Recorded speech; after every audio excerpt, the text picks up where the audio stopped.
honest though, actually, sometimes I watch certain things and I think you guys have a better grasp of our language than we do. No, honestly, I'm being genuinely serious.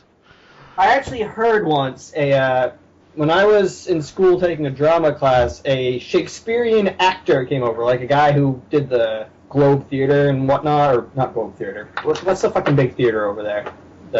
There's a few. It depends. The actual Shakespearean theater is the Globe. You see, that's common misconception. There's the Globe Theatre in London, which is the one you'll have heard about in not religion class. What? Fuck off. History class, sorry. There's the Royal Shakespeare Company, which is what they call the theatre in the town where he was born. One I'm thinking of. Okay. Royal Shakespeare Company, okay. Yeah, that's the big one, yeah. Yeah. But there's also the Royal Exchange up near me. He came over and he told us how that worked, how the language difference worked. He said that American English, or at least, maybe not nowadays, but American English was actually more appropriate to Shakespearean English than modern English because... No, absolutely, yeah. I have the same argument with a lot of my friends over here because they get on me about the fact that I've got a lot of American friends, and I kind of sometimes, especially with the type thing, I pick up a lot on some of the things you guys spell differently and all that kind of thing. Mm-hmm. Right. And they say, why aren't you talking proper English? And I looked into it because I did linguistics before I did psychology. You guys are actually closer to original English because we ended up changing a lot of the things we did because you stole it from us.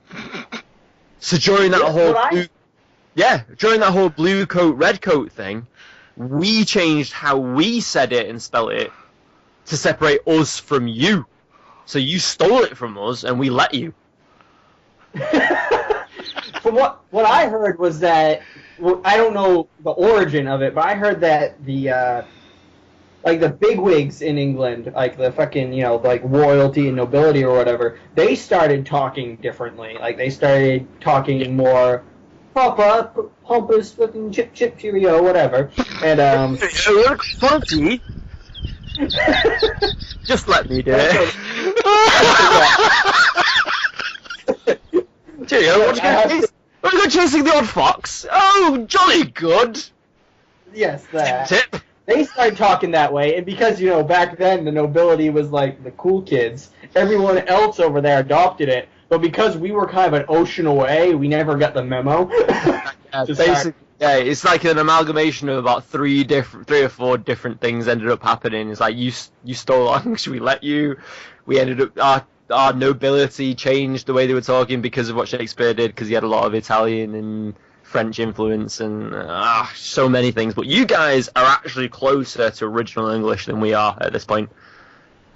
The one place I'll say that we're definitely probably against the grain on everything is speed. Because you hear any other language talk, like Russian or Spanish or French, and they talk just like it's just, they talk quickly, and they all understand each other like that.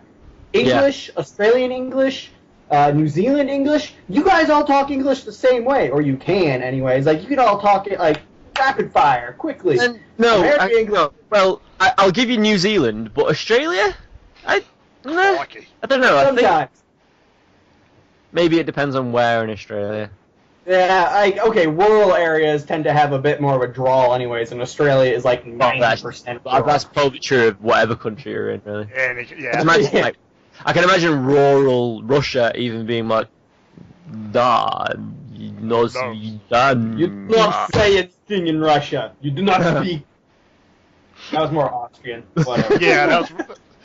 Thanks, Arnold. Malcolm.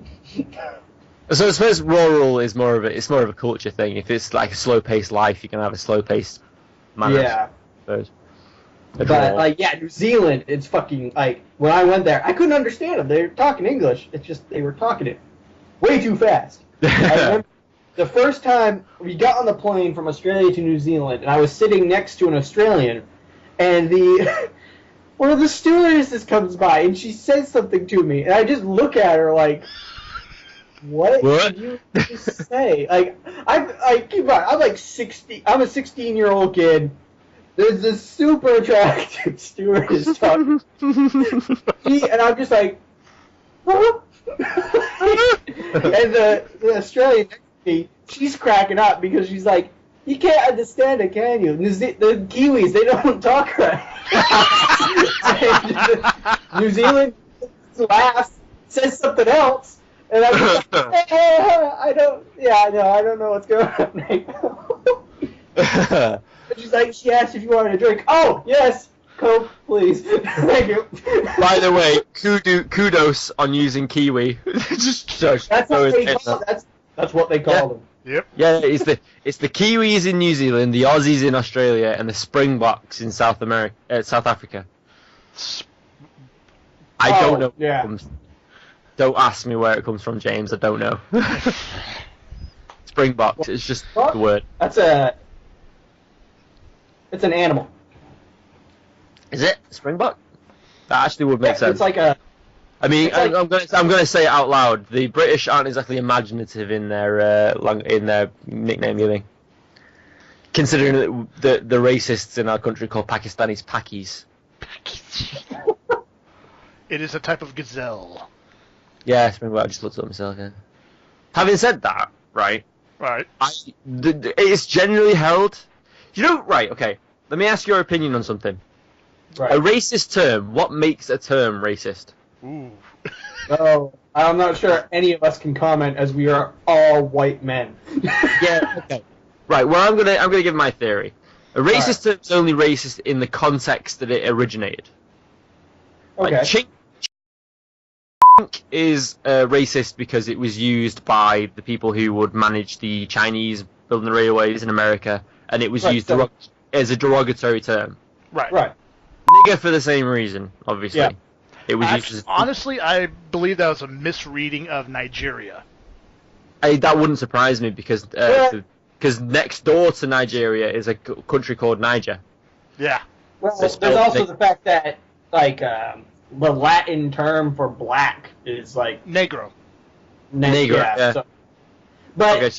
So it was applied to black people. It definitely became derogative. It wouldn't have been at first. It could, under other circumstances, it could have easily become a term of endearment. Right. But because of the context it was used in. Right, okay. So, over here, I'm not sure if it's as prevalent over your end, but over here we've got the term Paki, which is racist to Pakistani people, because they're from a place called Pakistan, and we call them Pakis, and it became racist because of the context it was used in. The problem is, you talk to a racist over here, and there are a lot of them. You talk to a racist over here, especially towards Middle Eastern people, and they will say they will refuse to call someone Pakistani because all the countries that are like Pakistan, Uzbekistan, Kazakhstan, the stan means land. So I see where you're going. Exactly. So their logic to try and excuse their own racism is that they won't call them a Pakistani because why would they call them a Pakilander? I not going that same route, but that almost makes sense because you don't call someone Uzbekistani, you call them an Uzbek. Yeah. You don't call someone Afghanistani, you call them Afghan. Yeah. You don't call someone Kazakhstani, you call them Kazakh. Yeah.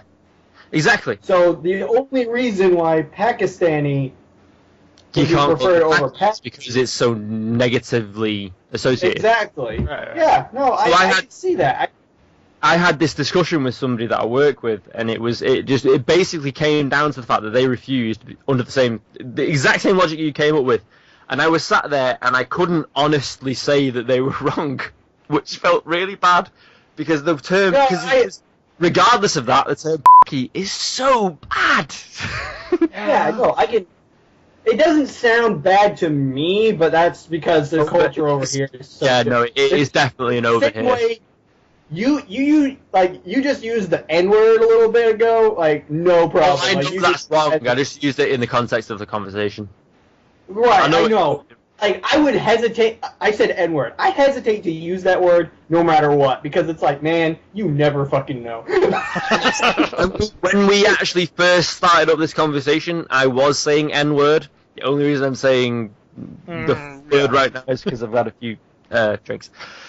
Right. It happens. Yeah.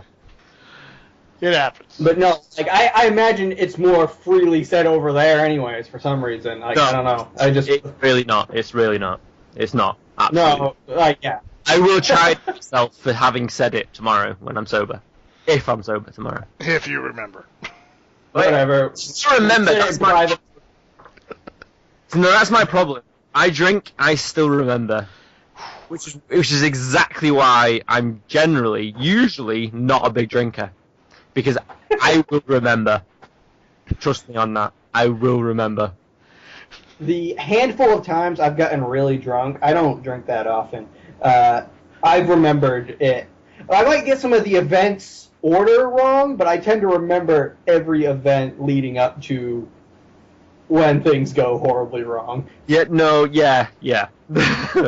So the only thing I can't remember, like the first time I got really drunk, I remember I had 3 shots of tequila and a couple of beers or whatever, and my friend was like, "You want to do more?"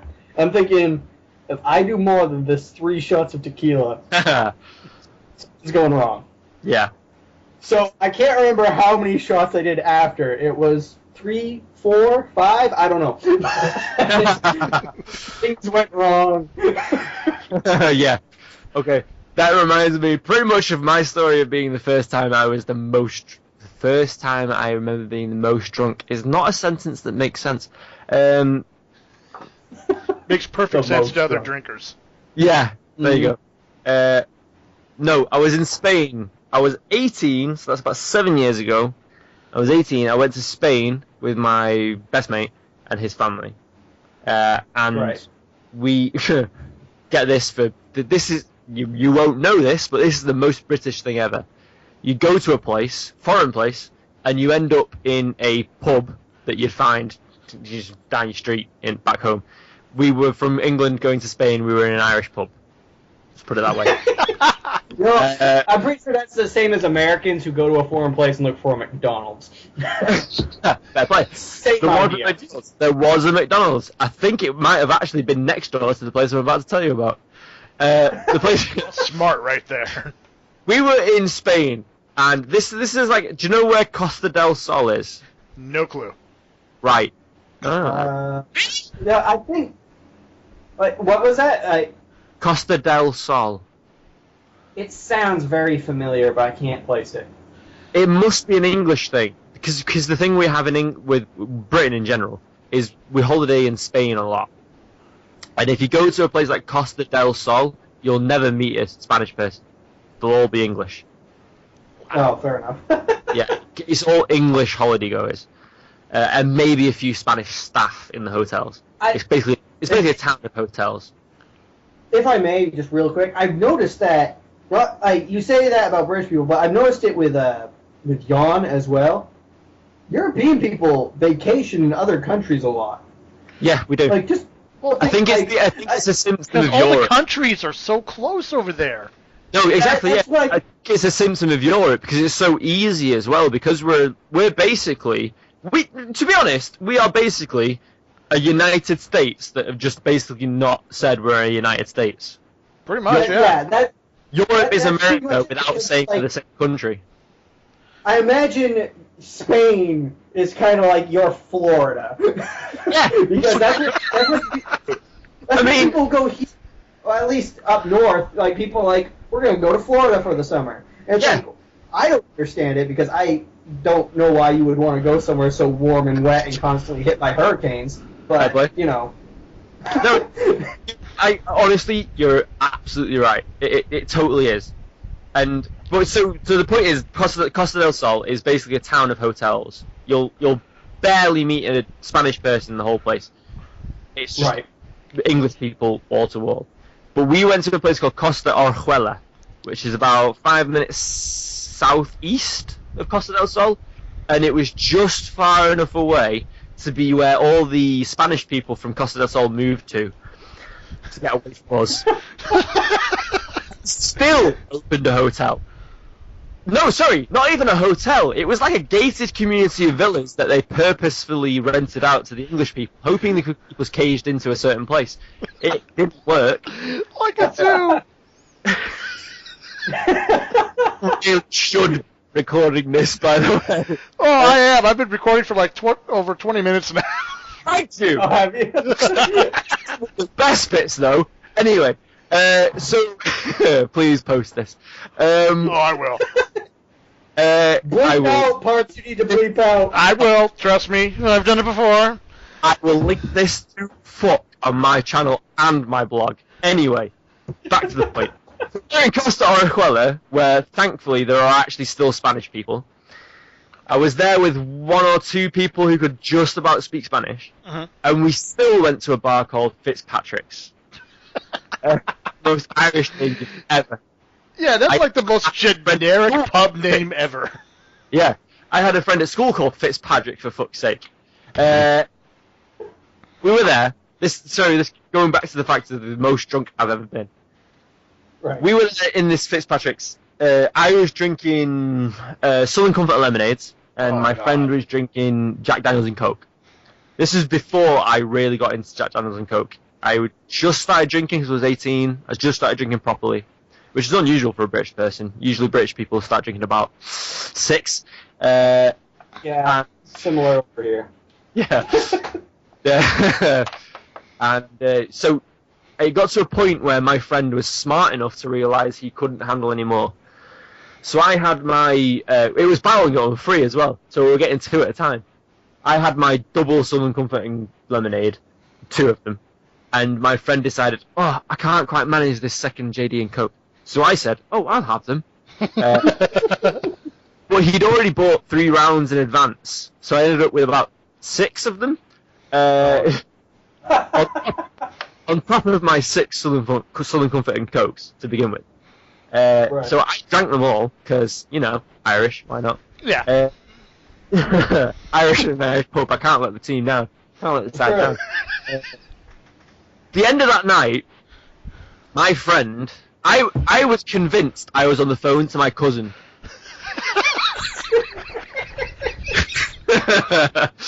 My friend, the next day, confirmed this because he took my phone from me and spoke to whoever was on the other side of the line, who claimed to be my cousin. I got home a week and a half later. My cousin had no recollection of any of this. But in that week and a half where we were still in Spain, I had the reputation of being the guy in the Irish pub who got really fucking drunk and threw up on the stairs. Oh, God. It was not a good reputation to have. Nope. No. But that's my point. That's the symptom of being the English guy who goes on holidays in Europe. I mean, Jorn is probably really lucky. The Danish, I don't know what their reputation is, but I imagine it's probably better than an English reputation. Probably, yeah. Yeah, probably. Because... Can't be any worse than the American reputation for going overseas. Yeah, it really is. I've heard this before. An American goes abroad, you're best off claiming you're Canadian. That's what I've heard, too. Yeah. I kind of heard that. I know a guy he's American, but he's lived in Canada for like 5 years or something. Like, he married a Canadian woman, and he's finally able to apply for Canadian citizenship. And he said, finally, we'll be able to go overseas, and people won't shit on me because I'm American. Yeah. Well, would it not just be easy to say you're Canadian anyway? I mean, it's pretty... Yeah. And just start saying a boot. The boot. Yeah. And sorry. Sorry. Even I can pull off a Canadian accent. Well, I say that. I was about to try, but I don't think I can right now. No, you just gotta try to subdue your English accent and just slow down your speaking. And every once in a while, overpronunciate a word like, instead of sorry, just sorry. Watch Trailer Park Boys for like 3 hours. Oh, God. Oh, yeah. I'd like to point out... Where's that based? Huh? Where's the That's part? based in... It's right near here. Is that another Newfoundland. The South becomes North again? Like you were saying before. Okay, the area where Trailer Park Boys takes place is pretty much like right across the border from Maine. There's an episode where they actually go to Maine. Like, okay. It's that fucking close. Like, what the fuck is it? I forget now. Oh, this is gonna. I gotta find it. Trailer Park Boys. Come on. While you're up, just excuse me for 2 seconds, or I'll bleed the lizard. Go right ahead. Nova Scotia. Nova Scotia. That is a very Canadian name. It's a very French name. Nova Scotia. Yep. There's gonna be a lot of bleeps in this one. Yeah, like that whole. Oh yeah. With the racing.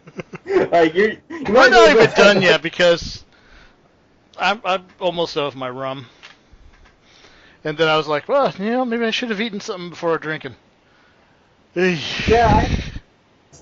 I don't have a whole lot of alcohol in this though, so I'll be fine being relatively sober. You'll be the one in control.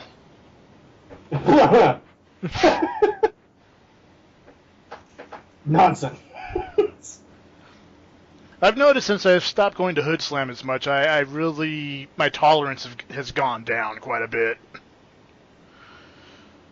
Yeah? Yeah, like a couple of weeks ago I had like 3 beers and I kind of had a nice little buzz going on already. Right.